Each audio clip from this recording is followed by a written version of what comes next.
Jika semuanya berjalan sesuai rencana akhir tahun ini, pasukan pertahanan Israel akan menjadi militer pertama yang secara luas menyebarkan senjata laser berenergi tinggi, sistem pertahanan udara Iron Beam. Ini bisa menjadi momen penting dalam sejarah teknologi militer. Senjata energi terarah telah menjadi subjek spekulasi, penelitian, pengembangan dan pengujian selama beberapa dekade, dengan banyak jalan buntu teknologi dan program yang dibatalkan. Senjata laser yang lebih kecil yang dapat menembak jatuh drone kecil di dekat kendaraan telah digunakan atau hampir mencapai tingkat kesiapan teknologi tinggi. Pada hari Selasa, tanggal 17 Juni tahun 2025, atau lebih tepatnya 5 hari setelah Israel melancarkan serangan udaranya dalam operasi Singa Bangkit, Iran telah membalas dengan meluncurkan sekitar 370 rudal balistik ke Israel. Dari jumlah itu, militer Israel menghitung 90%-nya berhasil dirontokkan sistem pertahanan udara Iron Dome. Namun, sebanyak 10%-nya berhasil menembus Iron Dome dan menyebabkan 24 orang tewas serta belasan lainnya terluka akibat serangan balasan Iran. Pada Senin, tanggal 16 Juni misalnya, berondongan rudal balistik Iran yang tak tertahankan jatuh di sejumlah kota di Israel, menewaskan 8 orang.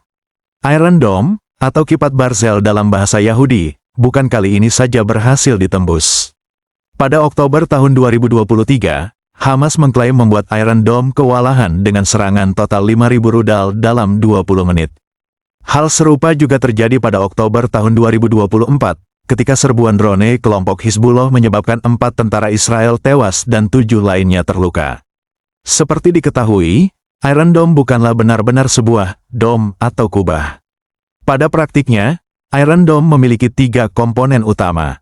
Pertama, jaringan radar ELM-2084 yang bisa mendeteksi, mengidentifikasi, dan melacak sampai 1.200 ancaman udara yang datang sekaligus dalam radius 62 mil.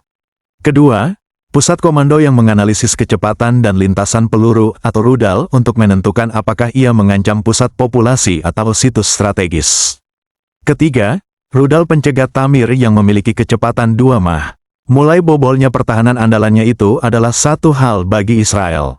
Hal lainnya adalah biaya yang membebaninya seiring dengan meningkatnya kerja Iron Dome.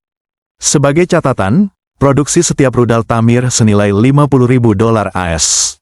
Belum lagi, setiap kali pencegatan, Israel menembakkan 2 rudal, sehingga membutuhkan biaya yang cukup besar.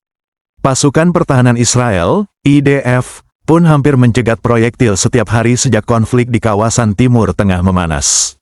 Bandingkan dengan nilai produksi rudal Tamir, apalagi rudal-rudal jelajah yang bisa sampai jutaan dolar. Bahkan, menurut Institut Studi Keamanan Nasional Israel, drone jarak jauh SHAHED-136 buatan Iran yang dipandang berteknologi rendah sekalipun berbiaya sekitar $30.000 per unit. Roket-roket Qassam rakitan Hamas yang dibuat dari pipa-pipa bekas dan bahan peledak yang dikembangkan sendiri juga tetap membutuhkan dana yang tidak sedikit. Itu sebabnya, pemerintah Israel yang bergerak di bidang pertahanan, Rafael Advanced Defense System, telah mulai mengembangkan pelapis Iron Dome, yang disebut Iron Beam, sebuah sistem anti-roket yang berbasis senjata laser. Dikenal secara resmi sebagai Shield of Light, Iron Beam adalah sebuah sistem senjata laser energi tinggi kelas 100 kW yang akan meledakkan propelan atau hulu ledak sebuah roket.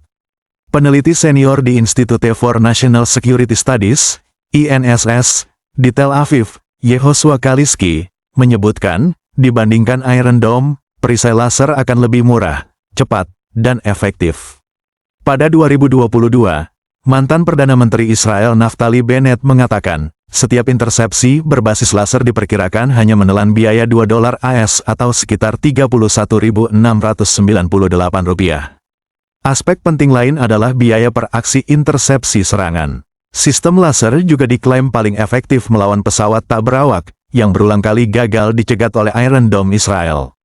Meski Iron Dome berhasil mencegat dan menghancurkan sebagian besar proyektil, sistem ini sebenarnya dirancang untuk melawan roket dan rudal, bukan pesawat nirawak.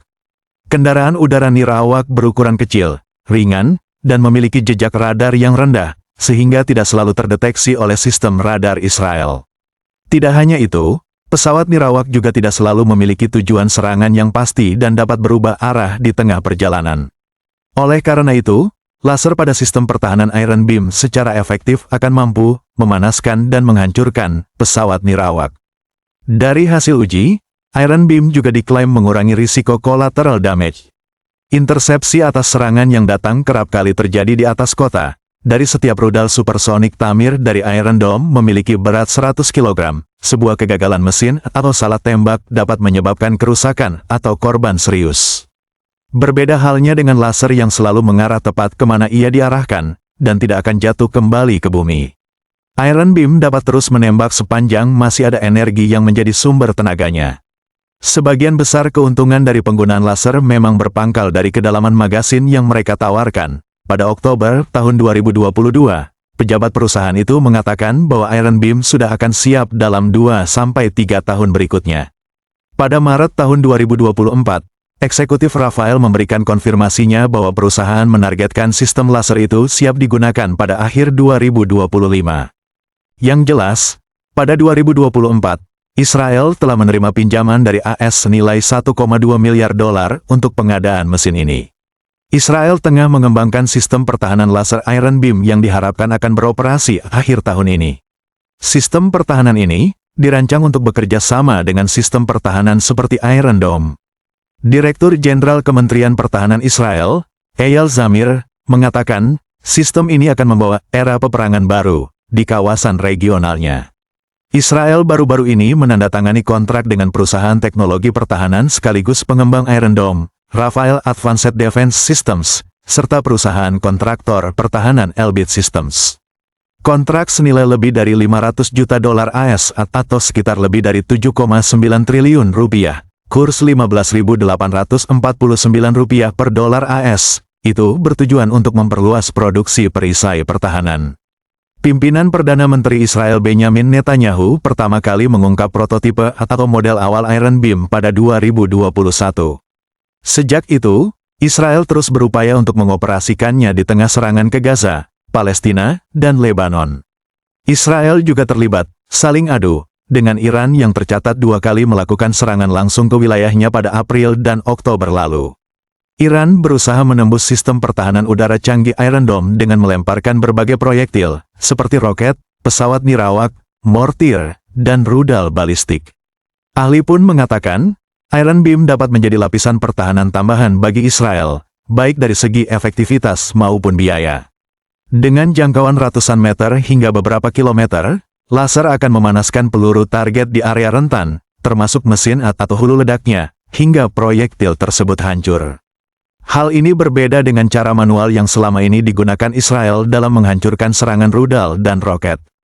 Biasanya, radar digunakan untuk mengidentifikasi ancaman yang datang. Baru kemudian rudal pencegat ditembakkan guna menghancurkan proyektil di udara. Jika semuanya berjalan sesuai rencana akhir tahun ini bisa menjadi momen penting dalam sejarah teknologi militer. Senjata energi terarah telah menjadi subjek spekulasi, penelitian, pengembangan, dan pengujian selama beberapa dekade, dengan banyak jalan buntu teknologi dan program yang dibatalkan. Senjata laser yang lebih kecil yang dapat menembak jatuh drone kecil di dekat kendaraan telah digunakan atau hampir mencapai tingkat kesiapan teknologi tinggi.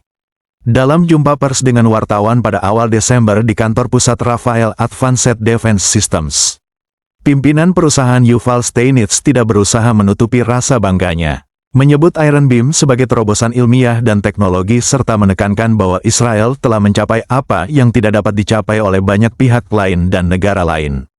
Inti permasalahan di masa lalu dalam pengembangannya adalah atmosfer, jelasnya. Laser berfungsi dengan baik ketika berukuran kecil dan digunakan untuk berbagai aplikasi seperti operasi mata, tetapi setelah digunakan sebagai senjata, kepadatan udara mulai menyebarkan energinya, sehingga menjadi tidak efektif. Semakin besar sinar laser, semakin besar pula interferensi atmosfer. Kami harus menemukan cara untuk melewati atmosfer dan menjaga laser tetap kuat seperti saat ditembakkan, ujarnya.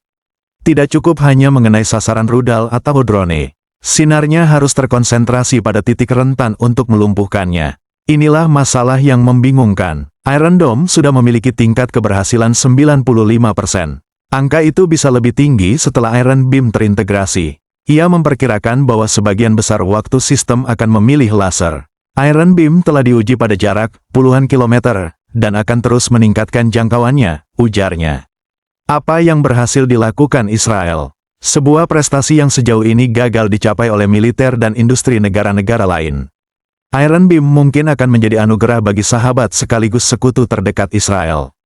Pada Desember tahun 2022, Rafael menandatangani perjanjian dengan raksasa kontraktor pertahanan AS, Lockheed Martin, untuk mengembangkan sebuah versi untuk pasar AS. Steinitz menolak menyebutkan berapa banyak sistem Iron Beam yang akan diperoleh pemerintah Israel pada awalnya. Namun, menurut laporan yang dipublikasikan, terdapat 10 baterai Iron Dome yang tersebar di seluruh negeri. Perusahaan ini bercita-cita memperluas pasar sistem ini ke luar Israel. Rafael terus menghadirkan variasi Iron Beam ke pameran dagang di Amerika Serikat dan Singapura, serta konferensi IDEX di Uni Emirat Arab. Versi yang ditampilkan meliputi sistem seluler, mandiri, dan versi maritim. Pada akhirnya, pemerintah Israel lah yang akan memutuskan kepada negara mana Rafael dapat menjualnya, kata juru bicara perusahaan. Dalam sejarah panjang peperangan, inovasi militer kerap kali mengubah jalannya konflik. Kini, dengan hadirnya Iron Beam, Israel tidak hanya melengkapi pertahanan udaranya, tetapi juga membuka babak baru dalam teknologi pertahanan global. Dari mengatasi kendala atmosfer hingga menciptakan perisai yang lebih hemat biaya dan efektif, menunjukkan tekad untuk bertahan dalam ancaman yang terus berkembang. Akankah teknologi ini menjadi standar baru dalam pertahanan, atau hanya sekadar awal dari perlombaan senjata energi terarah yang lebih intens? Beritahu kami di kolom komentar di bawah. Keterlibatan kalian sangat berarti bagi kami sebagai bagian dari komunitas ini. Setiap komentar akan ditanggapi dengan serius karena kami berkomitmen untuk terus menyajikan konten yang bermanfaat dan menginspirasi dalam video ini. Kami doakan yang terbaik untuk kalian. Terima kasih.